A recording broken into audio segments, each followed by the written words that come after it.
in, everybody? Make yourselves comfortable. Standing room only, as usual, full house. Yeah, we'll give you a minute to roll in here. These NSHSS folks tend to be very dialed in. It's no wonder why their kids are NSHSS scholars. Makes sense. Before we do some kind of quick introductions or reintroductions, we always love to know a couple things. Where are you in the country? Tell us where you're at. Throw that in the chat. And then also, if you would, what is the high school graduating class of your NSHSS scholar?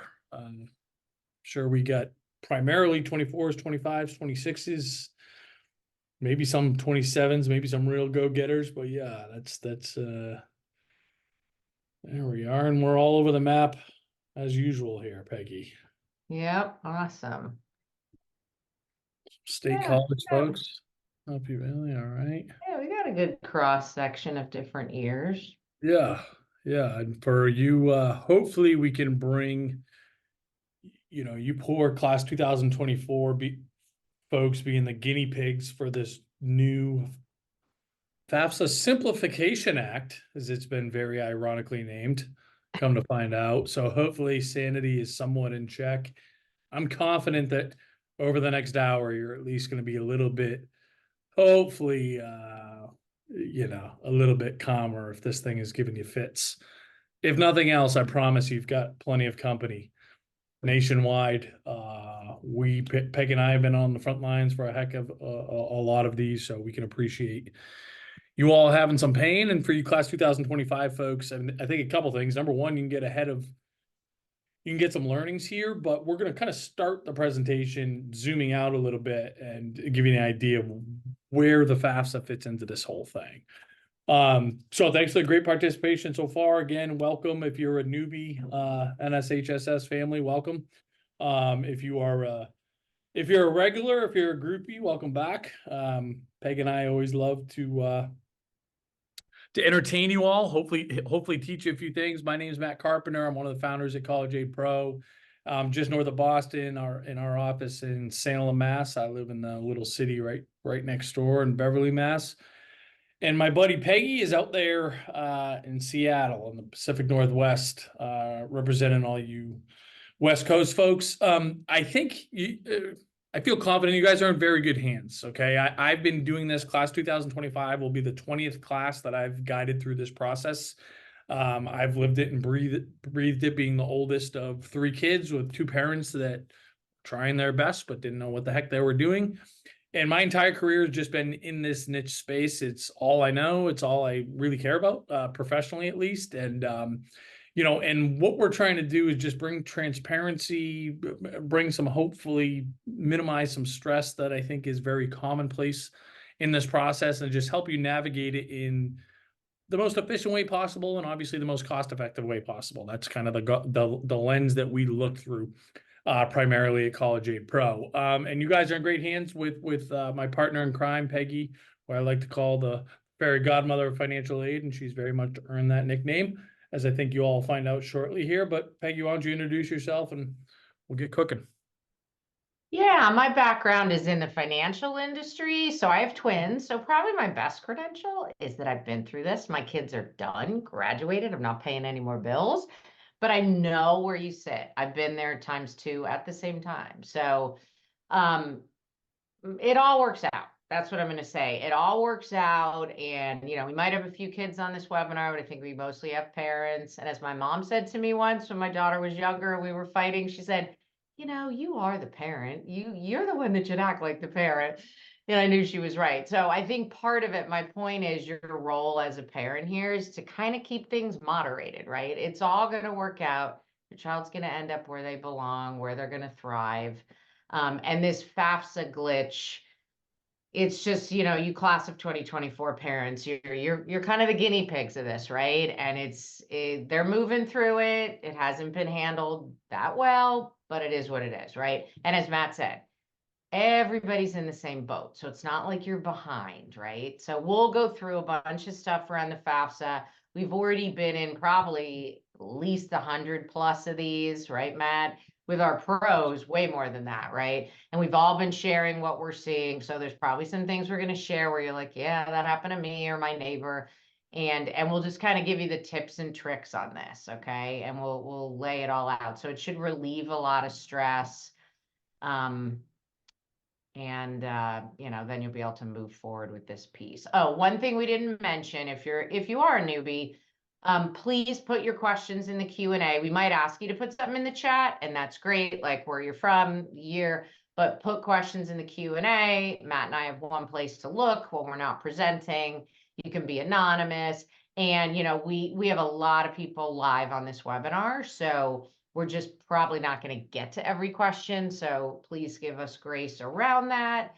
We'll do our best. We'll do our best to answer as many questions as we can. At the end, we will talk about how we can support you further, and we always have a little nice little discount for our live people. So if you can hold on to the end, please do. And we really try and get through this so we're done at the top of the hour.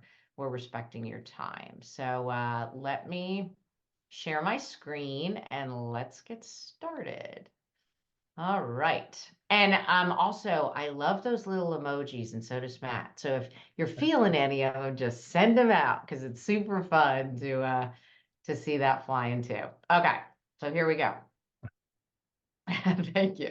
So for people that are brand new, and I think Matt mentioned this, we are College Aid Pro, and this is truly our mission to end the student debt crisis by empowering you to shop smarter for college. And this is one of the ways that we do it. This is what gets Matt and I out of bed every day. He said that's all he's done, and I've done this exclusively for well over a decade. So we've been around the block. So there we are, the happy couple. Everybody should have received an email earlier today. So if you did and you set up your free account, awesome. Hopefully you have that open to the side. So in a few minutes, Matt's going to talk about some stuff, kind of giving you an overview of financial aid, which will be really good for all of you to know. But the 25 and 26 parents, this is giving you some really vital information that you're going to need to know. A lot of the 24s probably know some of that, but it's always good to get reinforced. So if you haven't set up your account, Matt put a link in the chat, this mycap.collegeaidpro.com. Super easy, quick to set up. You're going to see your family's unique situation as we're teaching you how financial aid works. That's super powerful. You'll be able to see if you're eligible for need-based aid, just all the beginning stuff that you really need to know to be able to build an affordable college list. So really encourage you, if you haven't done that, we can tell a lot of people already have, which is great. But if you haven't, just go in there and click get started for free. It takes about 3 or 4 minutes. So really encourage you to do that. All right, I will turn it over to you, Matt. Yeah, and especially for you underclassmen, right? I think the most common question we get at the beginning is like, where do I even start, right? I don't know. Where do I break ground on this whole process? This is the best place to do it, right? And I did put that link in the chat.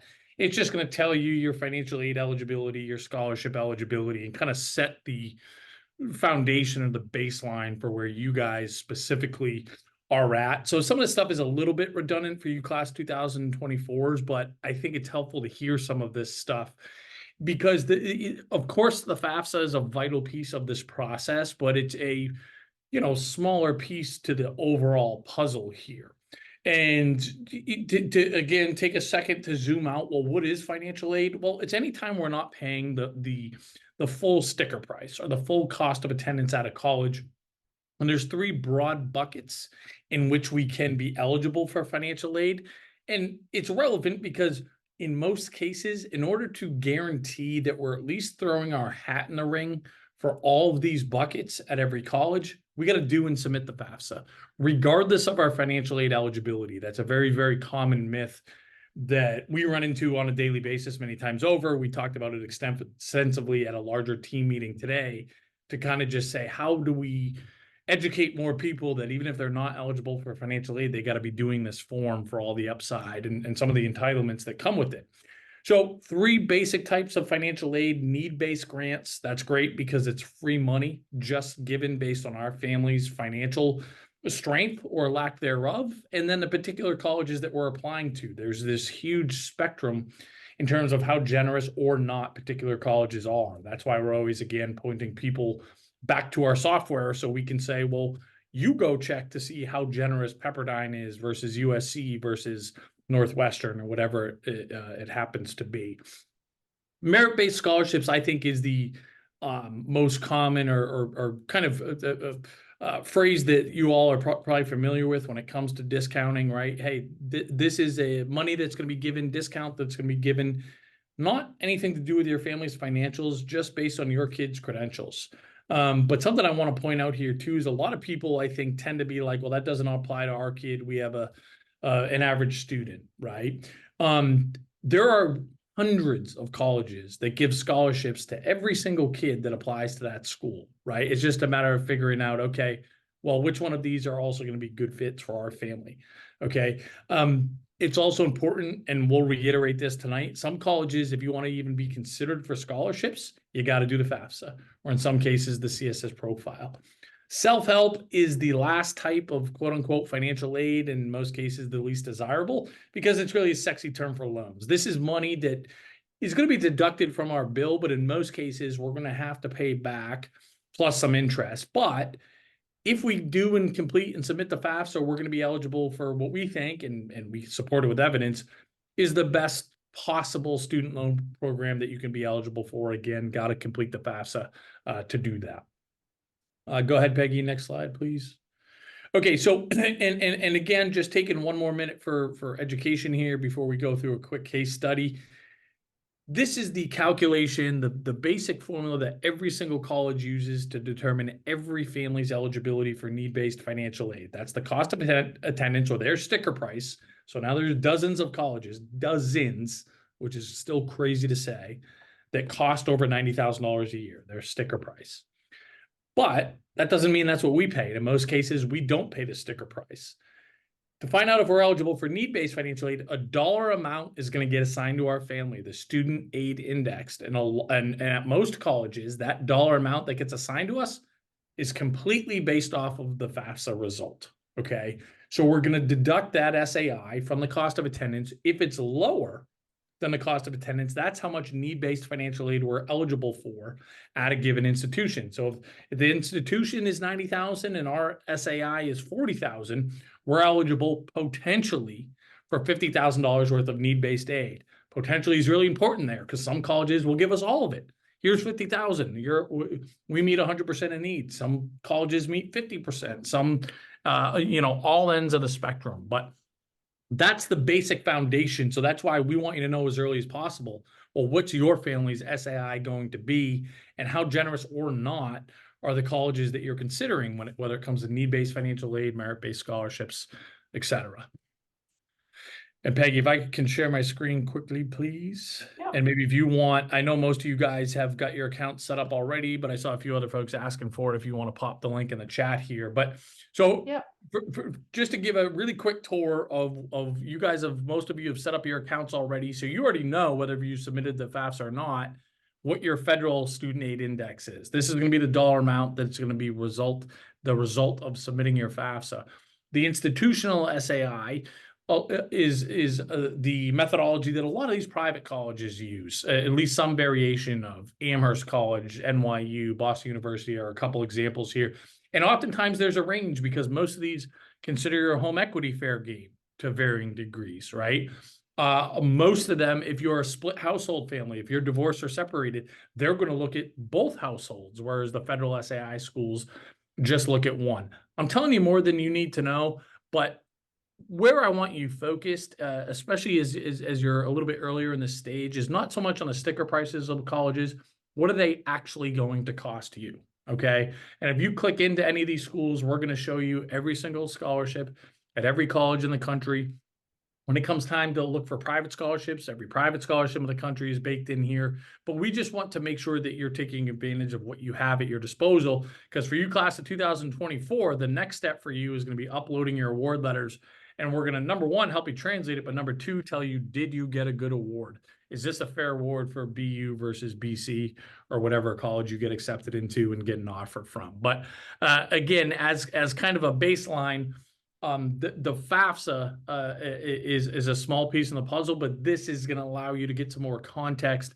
And specifically, how's this going to work for your family, right? Are you going to be eligible for need-based financial aid? How much? At which colleges? And if not, how do we go get discounts elsewhere?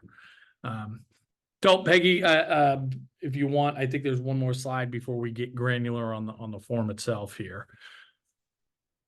Yep.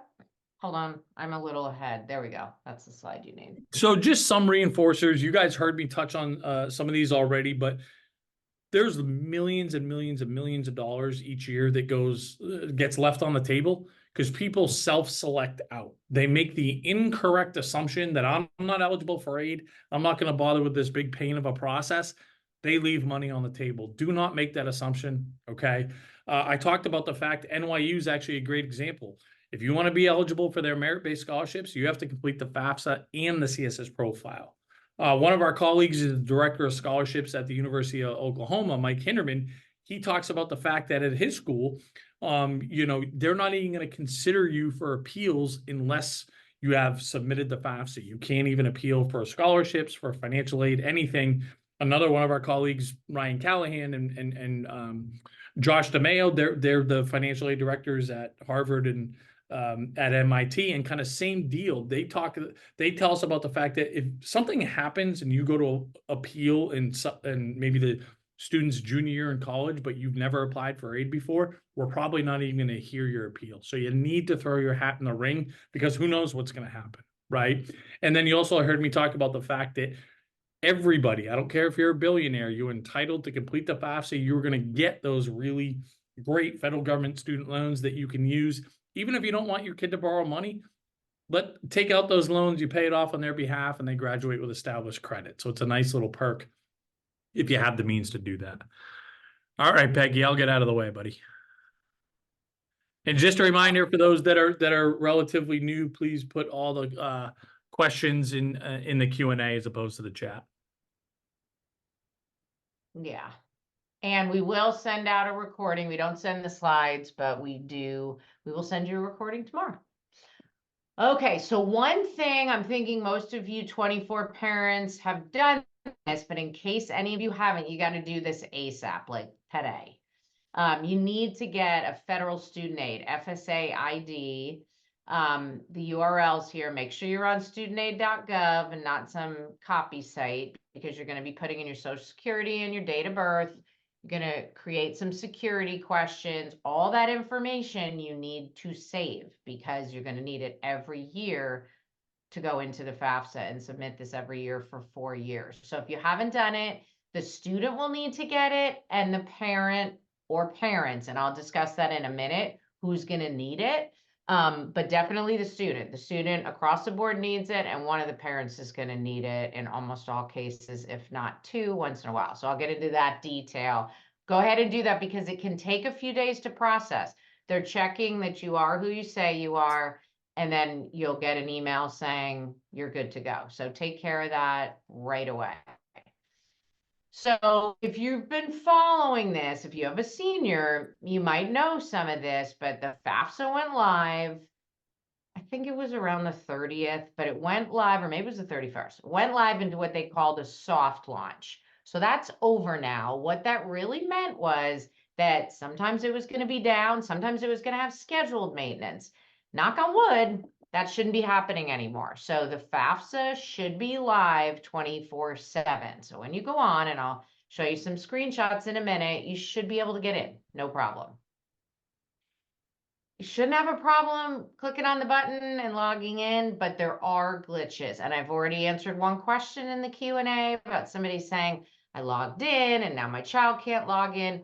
We're going to cover some of the common things that we've seen with most of these glitches. It's not you. You didn't do anything wrong. It's a tech glitch. And anything around logging in and not submitting, but then it's saying you submitted or won't let you back in, that's an issue that FAFSA is having on the back end. So again, take a deep breath. You didn't do anything wrong. Most likely You can keep trying to get in, but if you can't, you're going to have to wait until they finish things up through the end of the month. They know about certain glitches, and what they've told us is they're working on it and there's no resolution for a lot of them. So it's just kind of a waiting game. There also can be variations in your FAFSA. Like some people won't be asked the asset questions that I'm going to talk about. Most families will.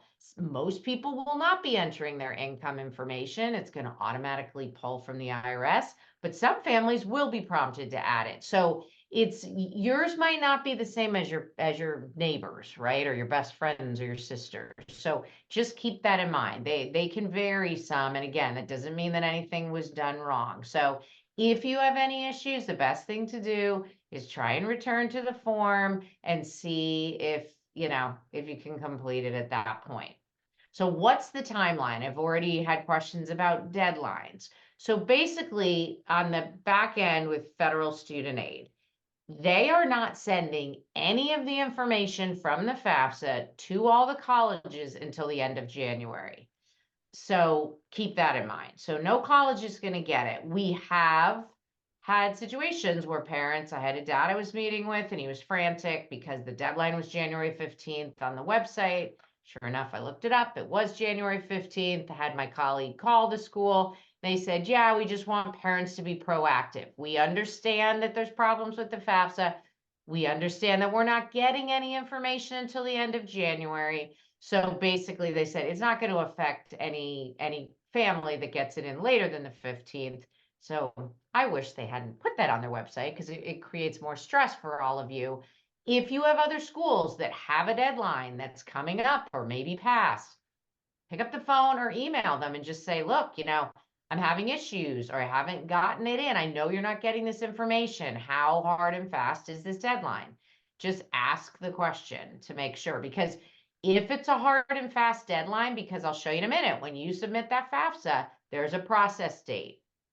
It will be set when you submitted it. So if a school really is looking for you to get that done by the 20th of January, and it is a hard deadline, and you talk to them and they tell you that, then by all means meet that deadline if you're eligible for need-based aid, because that can hurt how much they give you in a package down the road. It absolutely can. So just like admissions applications, everything in this process, there's deadlines, and you got to be on top of them. There's also something called a FAFSA submission summary. It used to be called a student aid report. We used to call it a SAR, which is a summary of everything with all of your schools. It tells you your SAI, all that fun stuff.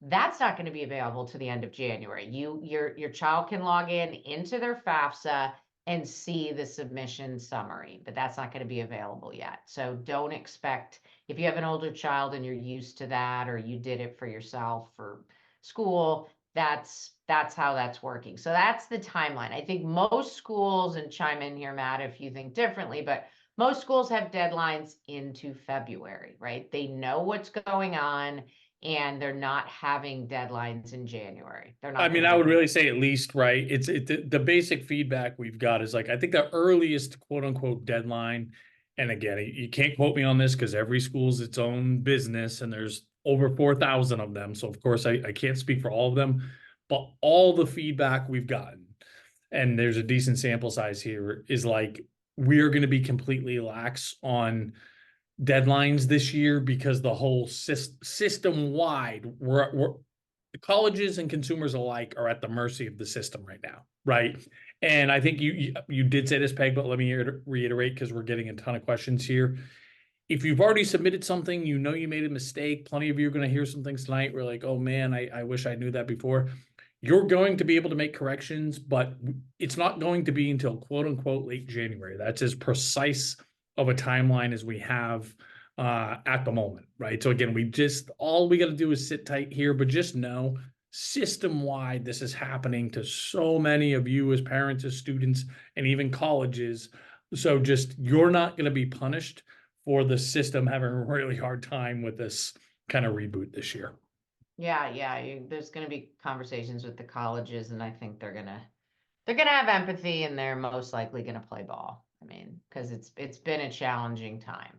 So when you get in there, what information are you going to need? You need to have your asset balances. So all of your accounts except for retirement accounts, 401ks, IRAs, 403bs. So checking and savings, that will be one question. And then net worth of investments. That's what they call it in the question. This is all encompassing. This includes all the other non-retirement money you have, a bond account, a stock account, CDs, vested options, whatever it happens to be. That's all non-retirement money. Also, if you have other real estate that's not the home you live in, that's also considered an investment, an asset, right? And they want to know the equity. So that's market value minus all of your mortgages. If you have a home equity line of credit, if you have a traditional mortgage, and really you might want to talk to us if you have property, because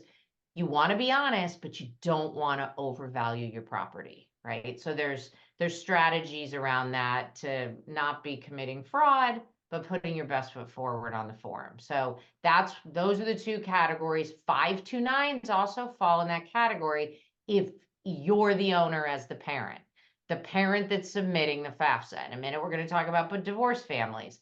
Both parents aren't submitting it. So if only the parent that owns the 529 is going to include that on the FAFSA, and it's only the student you're submitting the FAFSA for. So I'll say that again. Only the child you're submitting the FAFSA for. So if you have 3 529s, thank you for that emoji. You have 3 529s for your 3 kids. Don't put the younger 2 in there. This is a change, and it's a change for the better. Only put the balance for the child you're doing the FAFSA for. If you are the owner. If grandma's the owner, grandma's not submitting the FAFSA, she doesn't go on there. So keep that in mind.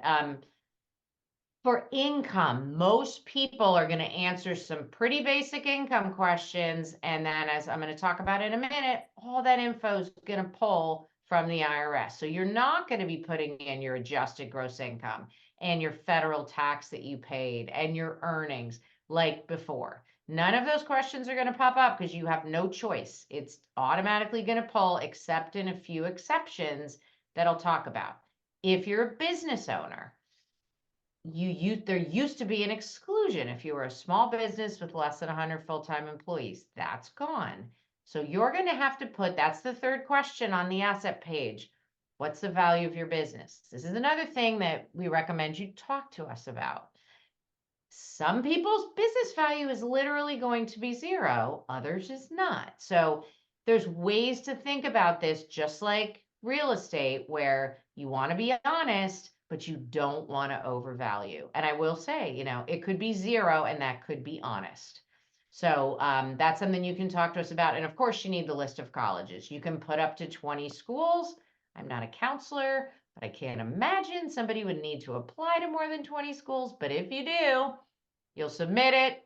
You're going to have to wait a while because of this year. It won't process in 3 to 5 days like usual. And then you'll have to submit it again with the new schools. Okay.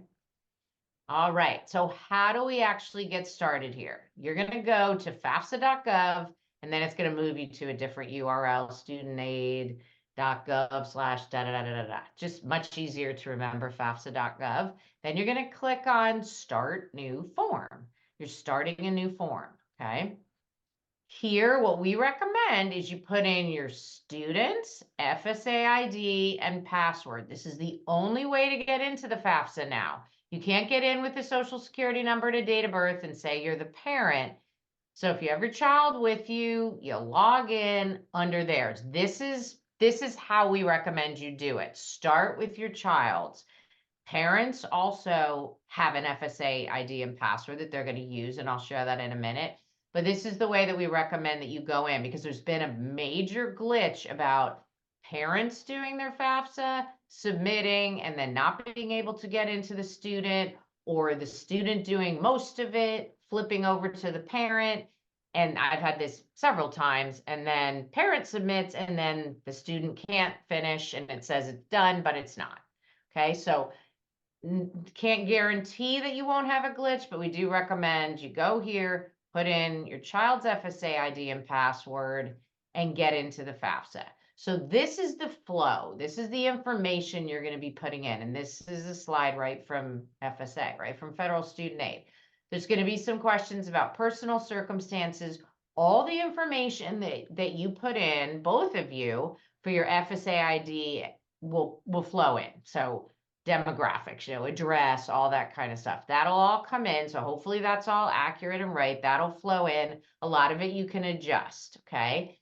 The student and your child and you're going to answer some basic questions at the beginning, and then there's going to be an invite where it's going to say invite contributors. You see up here, student contributor, parent contributor.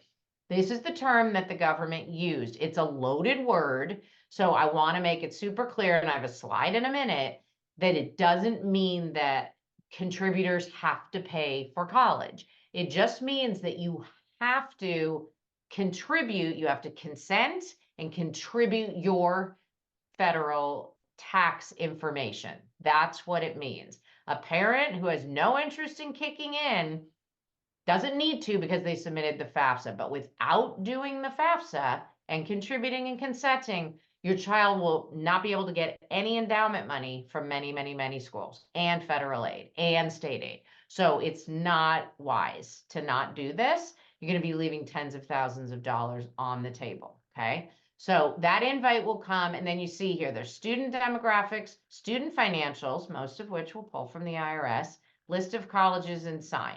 So they did call it the better, simpler FAFSA, so it is shorter. Once the tech gets figured out, hopefully by next year, it should be a smoother process for families. And then once we get to the parent side, it'll be even a shorter path here to what you're putting in. So let's dig in on contributors. I already said that you will be logging in with your FSA ID and password. You're going to contribute that. There's going to be an agreement that you can read through and sign. The student's going to do it and the parent. And you are saying that I consent to my data being moved from the IRS into the FAFSA, and then federal student aid will use that data to send it to the colleges, to create award packages. And if you look in the agreement, there's a few other places that they can share it so that you will be able to get the aid that you may be eligible for. So that's what you're consenting to. If you don't consent, there'll be no aid. So keep that in mind. So who are the contributors? The student is always a contributor. They log in with theirs, they give their consent, they're a contributor. Now let's look at these other bullets here. The parents are married, remarried, or unmarried living together. Doesn't matter if they never got married, but if you're living in the same household and you didn't file married filing jointly with current spouse in the prior year. And we didn't get in the weeds on this, but class of 2024 families, all the questions are about 2022. So think about 2022. If your marital status has changed, that's the main exception where you're going to be entering data manually. But in my example on this first bullet here, if you didn't file married filing jointly in 2022, then you are both contributors. Because if you think it's logical, right? If you file a tax return together, which is my third bullet here, when that one parent consents, it's going to pull both of your sets of federal tax information into, they call it FTI, pull that into the FAFSA. So you're good to go. Okay. If parents were married in 2022 in the prior year, but they filed married filing separately, and this happens sometimes for different reasons, then you both are contributors. You're both going to need that FSA ID and password, and you're both going to log in and consent and contribute your information into your child's FAFSA because it's two separate tax returns. So it makes total sense. Third bullet is the most streamlined. If you're married filing jointly now and in 2022, one of you is the contributor and it pulls over. If you are currently divorced or separated, meaning you're living in separate homes, but you're not divorced yet, but you are separated, that's part of this definition, but you were married Or maybe you were starting to separate, but you filed married filing jointly in the prior year. It's going to prompt you to enter your income information. So you still have to consent and all that fun stuff to make your FAFSA valid, but they're going to ask you for your data. So just keep that in mind. It should all flow. You don't have to micromanage this, right? They should have this right on the back end. So that's how it works with the contributors. So for divorced parents, who should be doing this? I mentioned earlier, only one parent is going to submit the FAFSA if you're divorced or separated. And that is what we call the custodial parent, which there's a new definition. So if you have older kids, you got to throw out the old definition, even for your kids that are in college, because you fall under the new rules. Custodial parent is a parent that provided the most financial support in the last 12 months. Not last tax year, not prior year, the last 12 months, okay? So a lot of families are close to 50-50 in the financial support. So if that's the case, this is a major, I'm a financial planner by background, so this is the stuff that gets me fired up. I'm a bit of a nerd about this stuff, but this is a great planning opportunity if that's you. Or if one parent spends a little more, figure out who's the best parent to be the custodial parent. Have that parent spend just a little bit more money. You're being honest, you're following the rules, and then that parent submits it with a parent that might have lower income or lower assets so that your SAI is lower, so you can potentially get more of that. All those the two buckets that Matt talked about, the need-based aid and this, well, doesn't affect the merit scholarships, but the even subsidized loans, which are much better than unsubsidized, all these things revolve around it. So take the time, talk to us. Matt and I have done many hours with parents about how to do this, how to do it right and be honest, but put your best foot forward. So this is it's a big planning opportunity. The government left this as a gray area. You might have seen online, like if it's even Steven, then it's whoever makes more money. But in my mind, don't have it be even Steven, right? Spend a little bit more money if you can make it work. If you have a somewhat amicable relationship and you don't necessarily have to share all your income with each other, but if you can make it work, it could mean savings of tens of thousands of dollars for paying for college. I covered this already. The contributor needs to complete their section of the FAFSA, provide consent, but they are in no way responsible for paying for college. It's just punitive is an understatement. If you decide not to do this, your child will be getting nothing, right? You want to be really careful before you make that decision. So earlier I mentioned that after the first section, the student's going to be required to invite the parents, right? Oh, my little arrow got moved a little bit. My arrow should be pointing at this little italicized sentence here that I will read it to you. It says, do not fill out this section unless otherwise instructed. Please follow that. So if you're not told to fill in both of these, fill in the parent that has the FSA ID. If you're married filing jointly, fill in that parent and hit send invite, okay? The student can continue and should continue with their FAFSA. They don't need to pop over and get into that invite right away. That will be the next step. Student can just continue on with their FAFSA. But please don't fill this in. I've been in here where it goes red. It doesn't let you go forward. You have to delete. It can just cause problems. Some people have sent 2 invites and it causes problems. So if you're not told to do that, don't do it. Save yourself a little time and aggravation. Then the parent's going to get an email that looks something like this. Our experience is it arrives right away. If for some reason it doesn't arrive, look in your spam. If you have Gmail, there's a promotions folder. Look around, make sure you're not missing it. Most people are getting it. This is how the parent should go into their FAFSA. It will auto-populate what the student and what, if you're sitting there with your student, what you and your child have already done. So you don't have to re-enter all of that. It's just a more streamlined best practice to go through the invite. If for some reason the invite never shows up, don't stress out. You can always go to FAFSA.gov and the parent can log in with their FSA ID and password. It's not the end of the world. You'll enter some information again, but we haven't heard a telling that people aren't getting these? So it should work. The invitation's good for 45 days. Most people are on top of their invitation right away. They're not sitting on their invitation and not checking their email, right? So that's how that works. Then once the parent's in, the student goes all the way through, submits, and then the parent goes to that email, boom, goes in there. They have a few demographics, their financials, and I'll show you the asset page in a minute. Most likely, all that data is going to move automatically. They're going to consent. So you're going to have a question about, do you have a foreign income exclusion? Like for expats, that's going to come into play. For a lot of people, it isn't. There's a question about the size of your family. Make sure you know what was on your 2022 tax return. They call it family size now. They used to call it household size. So that's everybody in your family. If you see something that's inaccurate, you can change it. Okay.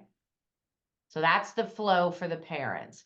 This is what this happens to be the student, but this is for the student or the parent. Okay.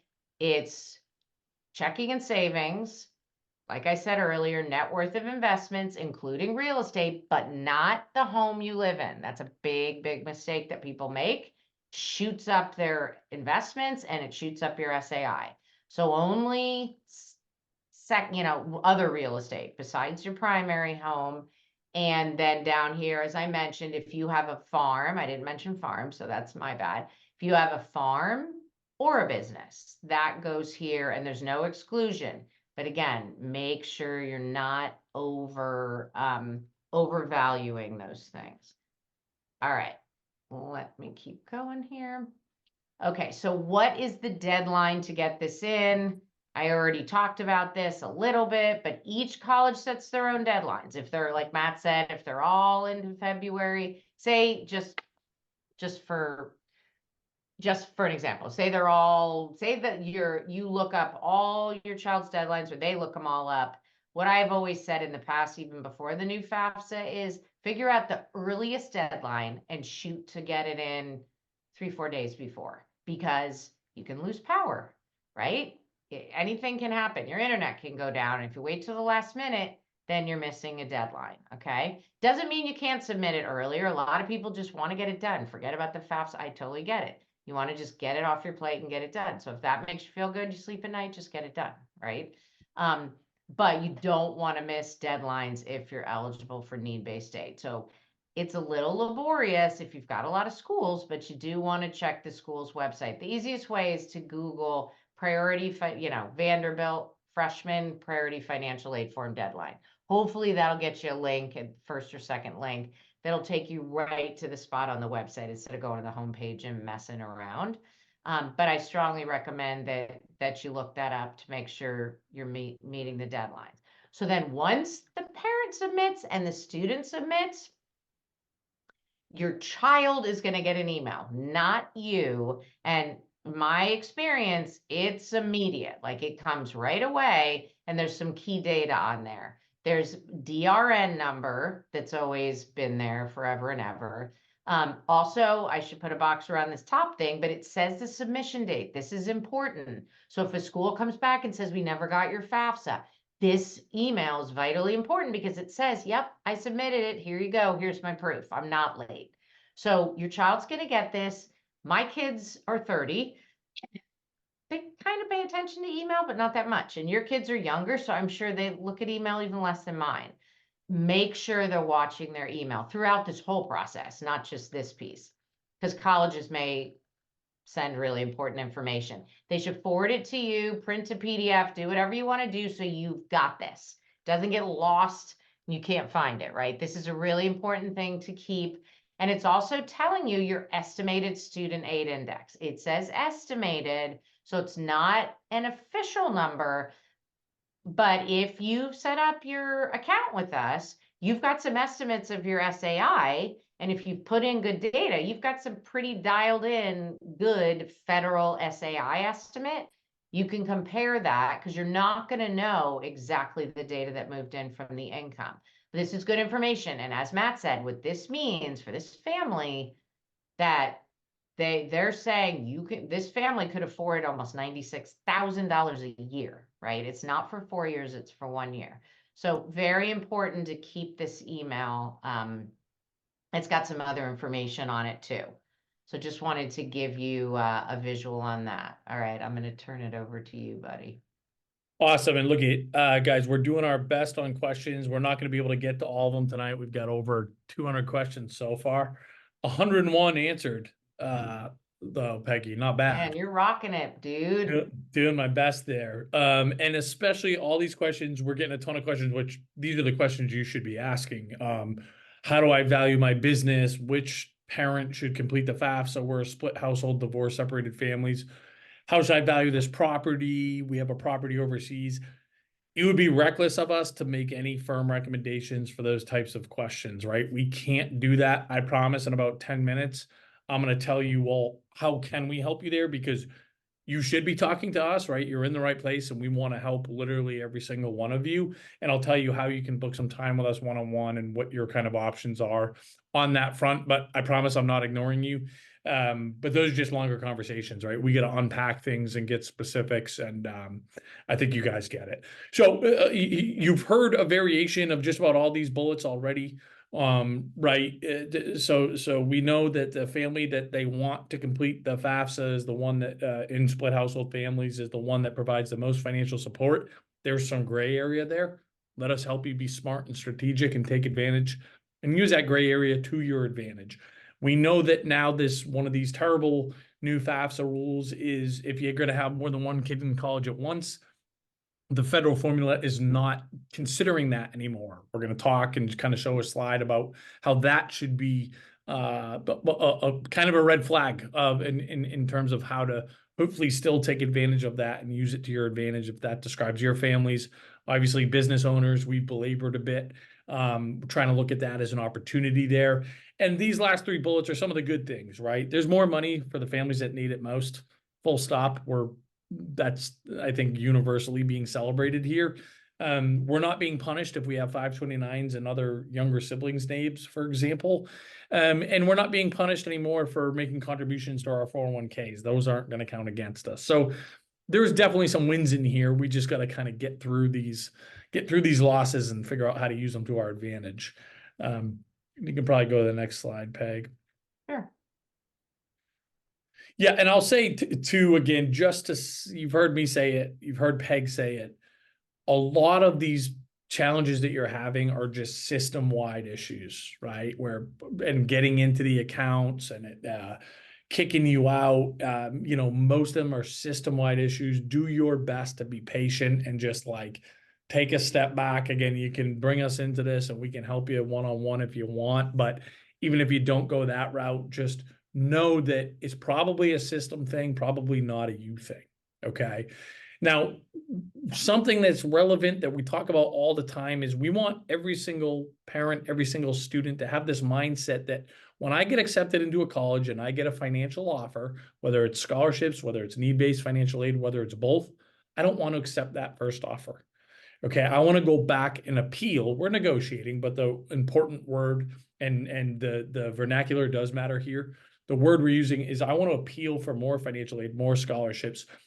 There is a method to that madness. It is something that we're very good at. It's something that we take a lot of pride in. We mention it here because for most cases, nobody's going to hear our appeal unless the FAFSA has been submitted and completed and submitted, right? So this is especially relevant for those of you that, for those of you class 2024 families that maybe income was pretty good in 2022.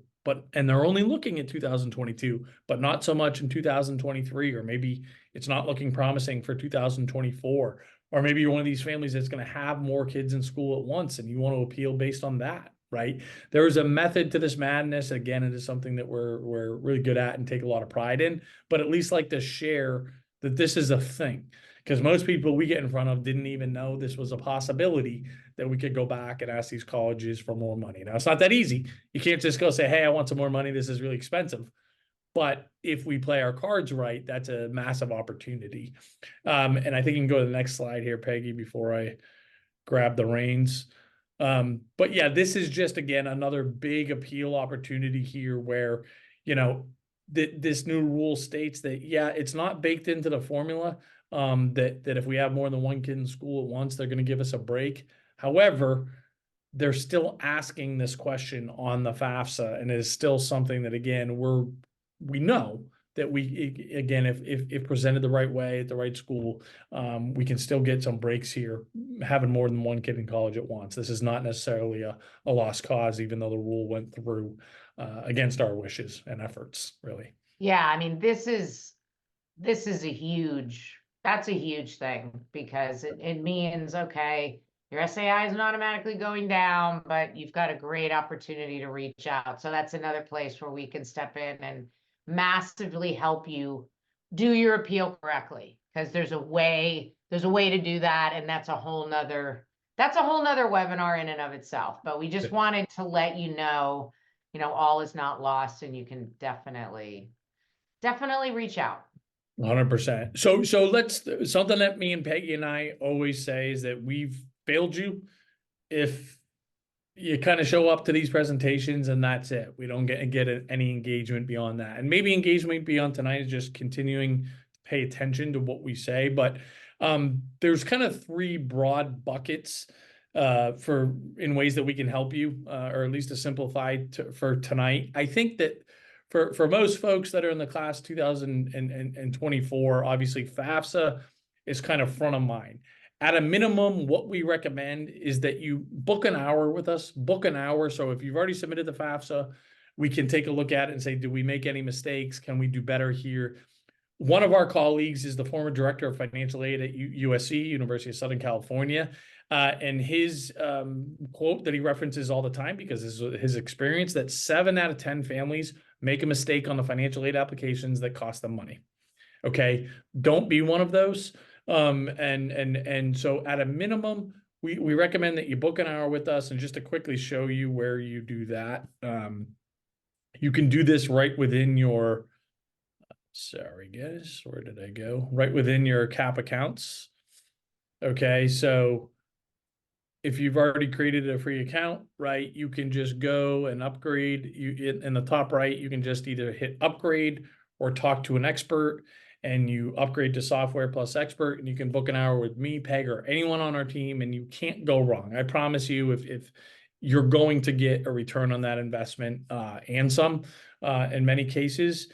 So that's who I describe. If like you're a DIYer, you're kind of all over this, but you want a little bit of a sanity check, at least book an hour. You can use that hour anytime over the next year. So even if you're an underclassman, you're going to get a value out of that. Even if you're like, I know my FAFSA is perfect, but I want to use you guys for appeals, book an hour. If you're looking for another level of service, we can do the CSS profile for you. We've already done it. We will review that for you. Same thing with the FAFSA. We're basically in your living room doing that thing with you, for you, making sure that, again, we are nailing that, not just getting it right, but being strategic. I always equate it to like having a really good accountant or really good CPA.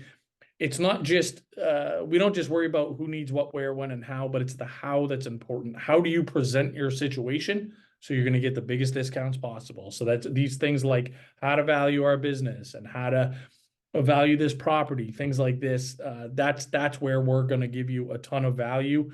And again, we always do this for our NSHSS folks and our live folks, and we just like to reward those that are live for us. And we have a really big deal the night of, right? So if you use the coupon code here, and you can go right through the link to get started, use new 20 and you'll get 20% off. So basically, what is that? $300 off the forms package. Now, our most comprehensive level of service, and this might be a little bit too much depending on where you are on the stage. If you're class 2024, is what we call our wake me up when it's over service, where this is where you're working one-on-one with one of us from whenever you sign on with us until your student actually moves into college. So for you class 2025 families, this means we're going to be building your list. We're going to be making sure that you're applying to competing colleges. We're going to be doing, obviously, the FAFSA and the CSS profile for you. We're going to be leading the charge on all the appeals. We're going to show you how to actually pay the bill. If you need to borrow money, what is the best loan? So if you're somebody that is far along in this process in the class 2024, I guess you have more to think about here, whether you're going to get enough value. I'll tell you, we never do 20% off of this service. So this is a very unique, to get $800 off this is very unique for us. I don't want to say never, but it's incredibly rare. I don't know that we have done it before. But anyways, and I understand that's a huge price point for a lot of you. It's like, maybe you're like, this sounds perfect, but this is too much of a leap. I just met Matt and Peg. Okay. You can book it, sign up for it tonight, go right into this link and say, get started, sign up, pay for it tonight, put your coupon code in, right? If I just say, get started here, you can pay right here, put your coupon code in, right? Do the whole deal right here. But you have a week to sanity check this, right? So if you're like, this all sounds good, and as long as you guys are gonna do everything that it says you're gonna do, that sounds great. But I want to talk to somebody one-on-one, and you can talk to any one of us to make sure that, okay, this investment is right for you guys. You're going to get a return on investment. You're going to get your money's worth, etc. And if you feel like we have that conversation over the next week and you're like, you know what, that's not what I expected, or I didn't get a good feel when I talked one-on-one with Matt or Peg or one of our colleagues, we'll give you your full money back. No questions asked, 100% refund. So you're out nothing, right? But again, if this sounds like, yeah, I do want somebody to grab the wheel here and make sure that we are in the best hands possible and are not overpaying for this massive investment that is college, take advantage of that tonight, because again, we don't discount it that much, and you have until midnight Eastern time. So if you do have to bring in a spouse or an ex-spouse to talk about that, hopefully, the next few hours will be meaningful there. And again, worst case scenario, you sign up, you take advantage of the discount, you talk to one of us over the next week. If it doesn't feel right, no problem. We'll give you a full refund. But at a minimum, guys, take advantage of the hour, upgrade, take advantage of the hour. You can use it at any point over the next year. If you want some help, but just on the forms, because you're like crunch time class 2024, sign up for that package. Our hours aren't going anywhere.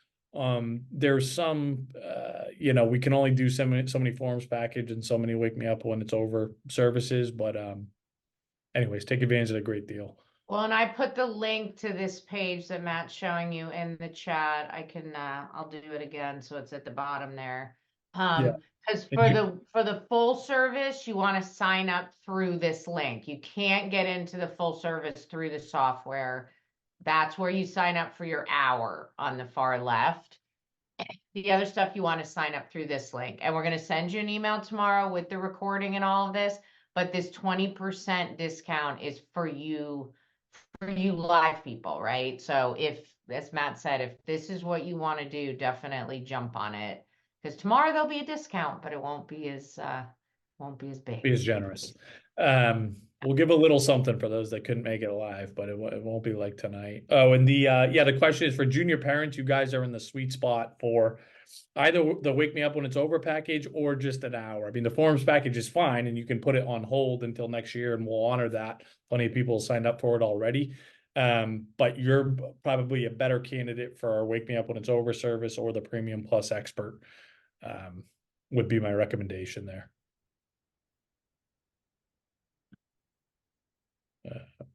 All right. Do we have any, so I'm just going through the Q&A. Yeah, we can't unfortunately do the package in installments. I mean, what I would tell you is if you want to do that, you could write into support@collegeaidpro.com and we can see but in order to make sure you lock in that price, you probably have to commit to that tonight. I don't want to promise that tomorrow, but at least write into support@collegeaidpro.com if that's a route you want it to go. Generally speaking, we cannot, but there's some one-off cases in which we've been able to accommodate. Okay. Yeah, and again, sorry guys that we weren't able to get to every question tonight. And again, especially the ones like, how do we value property? What do we do with divorced families, business owners, et cetera? Those you have to book an hour for us to be able to make recommendations, right? Because we're going to have to, and usually most cases, stare at tax returns, things like this. And, there's particular list of questions that we have to bounce off of you in order, again, for us to be it would be reckless, and I'd be, we'd be just throwing out Hail Marys to just kind of answer questions like that on a high level. Right, right. Yeah, lots of great questions. I'm sorry we won't get to all of them. And as I said earlier, you got to submit this form. And So let me, again, because we're going to try to do a better job being clear here and allowing all of our kind of packages and products to be in one space. I see a couple of you are still confused that. So on this landing page here that's in the chat, maybe throw it in there one more time, Peg. sure. These two packages, the forms package and the full service package, you can just get through this link, right? So you can get some more specifics here, but you can just sign up and pay through this link, okay? Anything to do with our software only that also includes, the ability to book an hour, that's what you can do through this link, right? And, sign up for just our premium package or premium plus hour. So that is, I totally get the confusion, and we're working on that to try to be,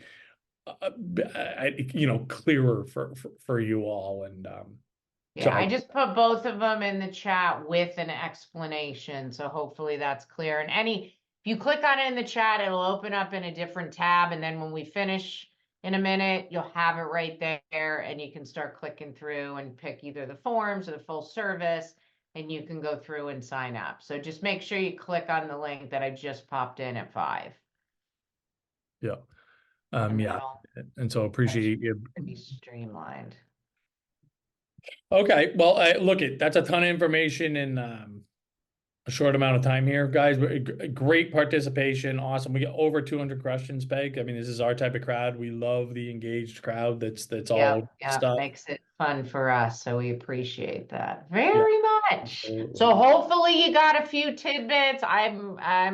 I know everybody did, right? Hopefully a lot of tidbits. So things are clearer and you'll be able to move forward. You know how we can support you, and that's what we're here for. We're more than happy to step in. We built a team of experts to do nothing but that.